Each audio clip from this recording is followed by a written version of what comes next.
Alright, hello pretties, welcome to Vistabril. If everything looks very different to you, it's because I've completely changed up my setup and I do feel like I look really yellow. Like I'm looking at myself in the mirror and I'm not in the mirror with the screen and I'm like, I look so yellow. But let's not think about that. And let's be here for what we're here for. And that's because, if you may or may not know this, I am currently in a no-buy for the first 6 months of 2021. I'm in a no-buy for the first 6 months of 2021.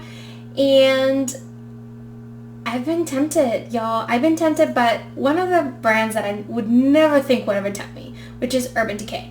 Urban Decay is one of those, like, I've heard good things about their newer formula from the Urban Decay Reloaded and the honey, as well as that one, the marbles, whatever. I heard really good thing about those, and they kind of caught my attention because I kind of want to try that new formula, but none of those palettes really like caught my eye. The marble ones I thought was really pretty and everything, and I was like, maybe that one, but at the same time I was like, girl, who are you kidding? You know you love your mattes. I just love mattes way more than I love shimmers, so I was like, that's not a good idea for me. And so I was going to Trend Mood, and I saw that they've posted a new palette. I'm going to try to put it up here. And I'll post a picture on it, but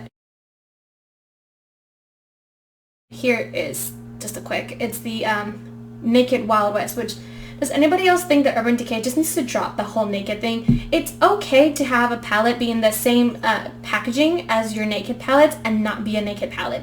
Like, I'm just saying, if this would have just been called Urban Decay Wild West, I would be like, ooh, yes.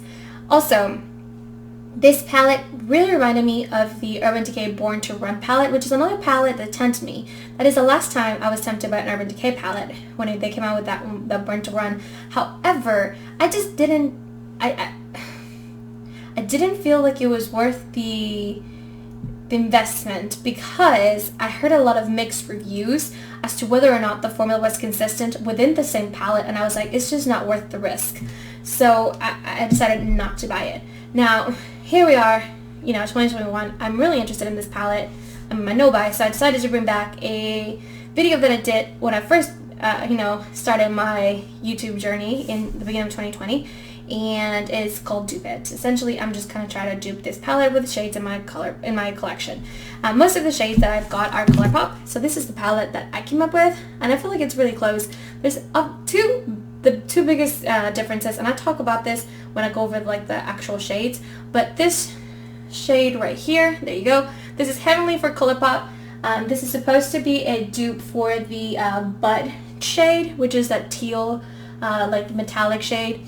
And then there's the deepest brown, which is supposed to be Pony Up. I got this shade from the Wild Nothings palette, but it's nothing like it. That one is gray. And I don't have anything quite like it. So this is what I've got. Okay, so there's that. I am considering this palette. I want to see some reviews, and by the time my no-buy is over, if I'm still interested in that palette at that time, I may consider picking it up then. Definitely not now. I'm totally okay with that. Not interested in that at all.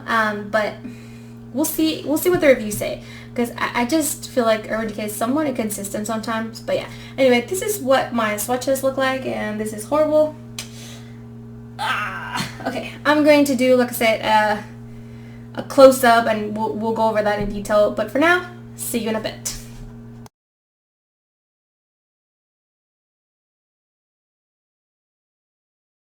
Okay, so here's a close-up of the shades and the palette. Actually, let me show you my palette.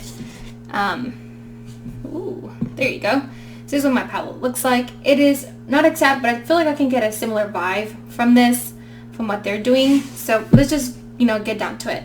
And so the first shade right here is the cream matte right here. And this is the one that I got from like Yes Please pad from ColourPop, so pretty easy there. Next we have the peachy shade, and I will say I think mine's slightly more orange, and there's a little more yellow. Also, mine's I think deeper than theirs is, but regardless, here's that shade right here. And in their palette, this shade's supposed to be called, hold on, Spur, and then this is supposed to be their Standoff, but that's from the Double Entendre palette from ColourPop. Another ColourPop palette, this one's from the Proceed with Caution palette from Proceed with Caution ColourPop X Shayla palette. There you go. And it's this shade right here. I do think that mine's slightly deeper than theirs. I do think it's still pretty similar. Theirs is supposed to be nudie. I do think, like I said, mine is deeper, and I think that's a good thing. I don't think it's good to have two shades that are so similar to each other. Next, they have the shade Hold'em, and I decided to go with the L'Art Los Angeles Single Shadow in Silly Billy. If you hear that, that is my dog. Please disregard. But it's supposed to be like a dirty gold. I think mine leans slightly more copperish, but I think I'm going to get a similar effect. One that I'm like super proud of, I think this was a great shade match, and it's their Cowboy Rick palette. It's supposed to be like a silver, but it looks like there's like a slight like purpley lavender undertone, and I think that's pretty damn close to the L'Art Los Angeles Single Shadow in the shade Silver Clouds. So if you were interested in this palette just for this one specific shade, I would just tell you to go with the Single Shadow from L'Art Los Angeles. I think it's pretty spot on. I think they're only $6 per single shadow, but it's this shade right here.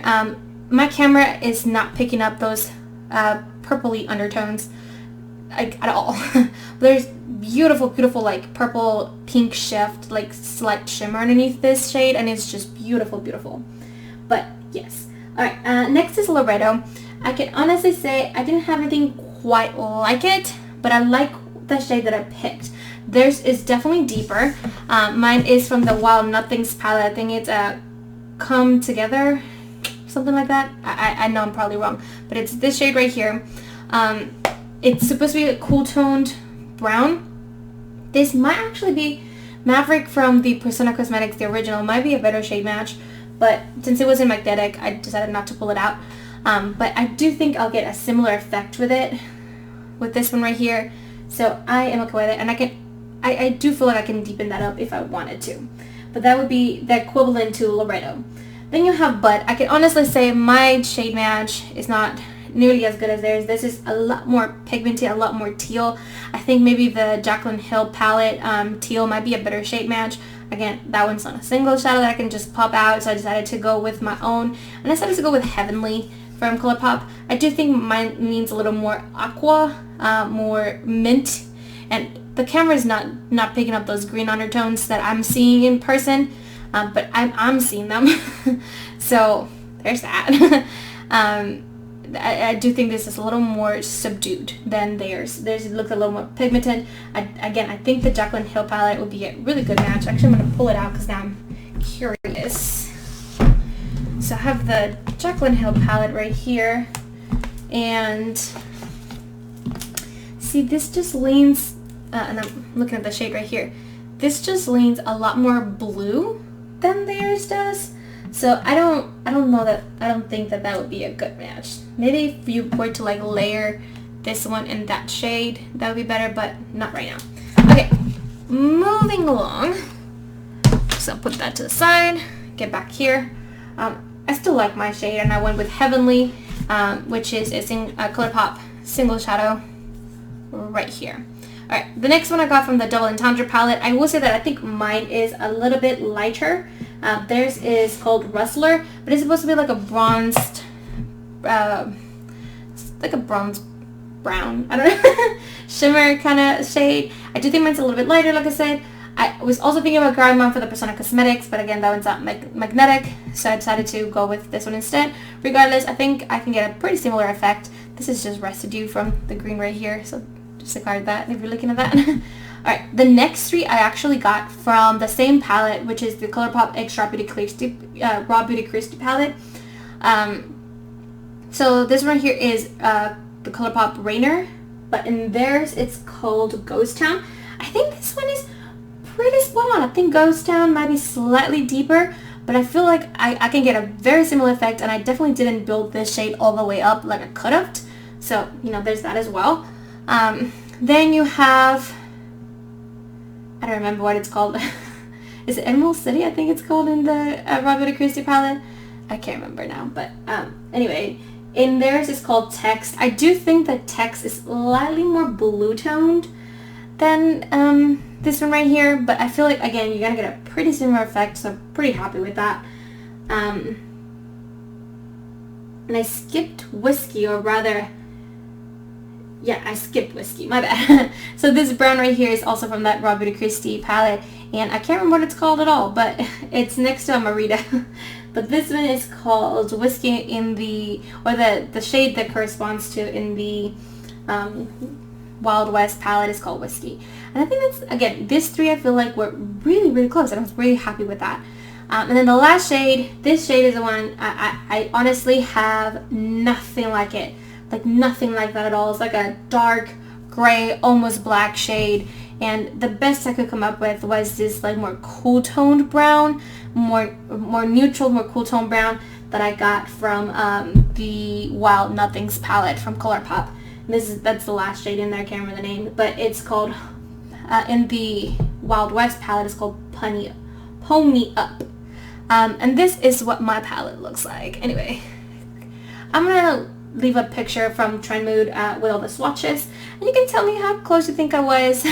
Was I close at all? Am I completely off? I will say though that she posted a picture of a look that she did, and I am going to try and recreate that tomorrow. I don't know that I'm going to like do like a whole thing about it, but I might take a picture and like add it at the end of this video if I can, or I might just put it on my Instagram. I'm still debating. I'm trying to like restart my Instagram because I definitely did not post at all the entire year of 2020 on my Instagram, and I'm like, I need to like get back into that, and I just really haven't, so I'm gonna try. Anyway, for now though, this is what my palette looks like. I think I did pretty good. I am still really curious to hear what the reviews are of this palette, because I want to know if this is the formula, the new formula that they've come out with, or that everyone's been raving about. So I'm slightly curious about it. This color story is something that I'm more interested in, but as you guys can see, I clearly have these colors. I'm going to stick to my no buy. I will not be purchasing this palette, but boy was I tempted. This is the first palette of 2021 that's tempted me, and I'm glad to see that I have a lot of these colors. I'm a little disappointed I don't have anything quite like Bud. This does not do it justice, and again, in the camera it just looks way too light. It does not look anything like the one for the palette, and that's the one I feel like it's the most off. Next up will be Pony Up. However, Pony Up is never a shade that I like go for, so I'm okay with that. I'm totally okay with this. Anyway, please let me know what you think. Talk to me in the comments below, and I'll see you in the next one. Bye guys!